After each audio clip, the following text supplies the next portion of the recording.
इधर लोकसभा चुनाव के दौरान हर पार्टी के नेता अपनी अपनी बात अपने अपने तरीके से लोगों तक पहुंचा रहे हैं, लेकिन इस दौरान कई दफा सियासी बयान एक बड़ा विवाद भी बन जाते हैं। बिल्कुल, राजनीतिक दल अपने सियासी नफा नुकसान के लिए न्यायपालिका को भी कई बार कटघरे में खड़ा कर देते हैं। लोकसभा चुनाव के दौरान भी ऐसे कई बयान सामने आए जिसने सीधे सीधे न्यायपालिका की कार्यप्रणाली पर सवाल खड़े किए। कुछ मामलों में तो सीधे सीधे कोर्ट की तरफ से भी जवाब दिया गया। अब ऐसे में सवाल है कि आखिर क्यों जुडिशरी पर बार बार हमले हो रहे हैं और न्याय पर लगातार सियासत हो रही है। आमी कोर्ट के सम्मान करी। काफी लोग देश में मानते हैं कि स्पेशल ट्रीटमेंट दिया गया है। आदिवासी चीफ मिनिस्टर अभी भी अंदर है। कांग्रेस के स्टार प्रचारक राहुल गांधी ने यह बात हरियाणा के पंचकुला में कही। यहां वे संविधान सम्मान सम्मेलन नाम के एक सत्र को संबोधित कर रहे थे। इस दौरान दिल्ली के मुख्यमंत्री अरविंद केजरीवाल और झारखंड के मुख्यमंत्री हेमंत सोरेन की गिरफ्तारी के बीच तुलना करते हुए राहुल गांधी ने कहा कि एक आदिवासी सीएम अभी भी सलाखों के पीछे है। 2 चीफ मिनिस्टर अरेस्ट हुए, 2 हुए। आदिवासी चीफ मिनिस्टर अभी भी अंदर है और आदिवासी चीफ मिनिस्टर पहले जेल गया और आज तक नहीं निकला। ऑटोमेटिकली फ्रेमिंग हो जाती है।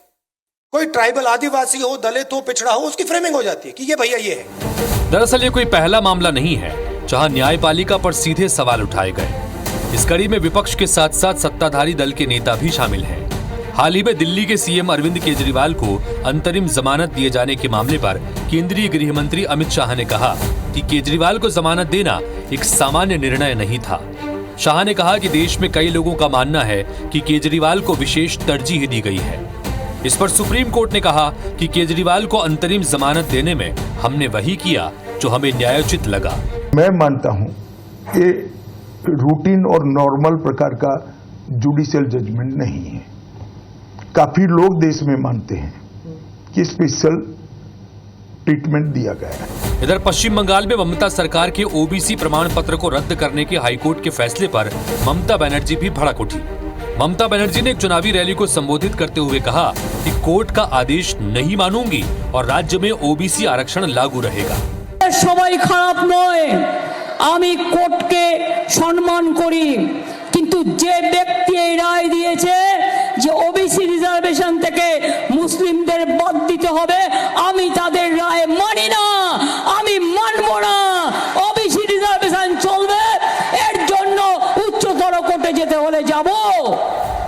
ममता बनर्जी के इस बयान पर भाजपा ने भी पलटवार किया है कि कांग्रेस और टीएमसी तुष्टीकरण के बिना एक दिन भी नहीं चल सकती। धर्म के आधार पर आरक्षण देने वाली सीएम को मुख्यमंत्री रहने का अधिकार नहीं है। मुस्लिम को ओबीसी का आरक्षण यानी ओबीसी कोटा सब कैटेगरी में जो आरक्षण दिया जा रहा था उसको कलकत्ता हाईकोर्ट ने निरस्त कर दिया है। तुष्टीकरण की नीति को आगे बढ़ा रही थी और एक तरीके से कहा जाए तो मुस्लिम लीग के एजेंडा को आगे बढ़ा रही थी। निश्चित रूप हाईकोर्ट ने जो किया है संविधान के आधार पर किया है और यह देश संविधान के आधार पर चलेगा, तुष्टीकरण के आधार पर नहीं चलेगा। चाहे कोई कितना भी बड़ा आदमी हो, तुष्टीकरण के आधार पर नहीं चलेगा। और जो ये उनका अहंकार बोल रहा है। ममता बनर्जी जी बयान दे रहे हैं कि मैं अदालत के आदेश को नहीं मानूंगी।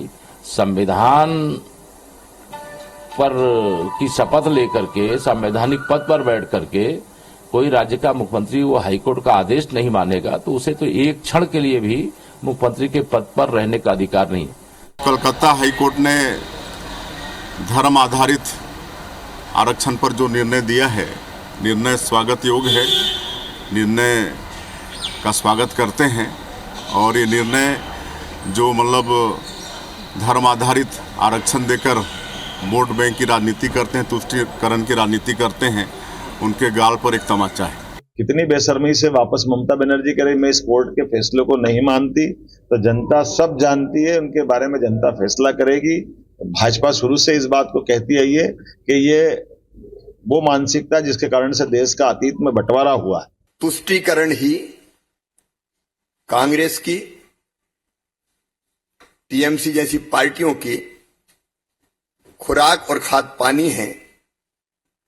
तुष्टीकरण के बिना ये पार्टियां एक दिन भी चल नहीं सकती।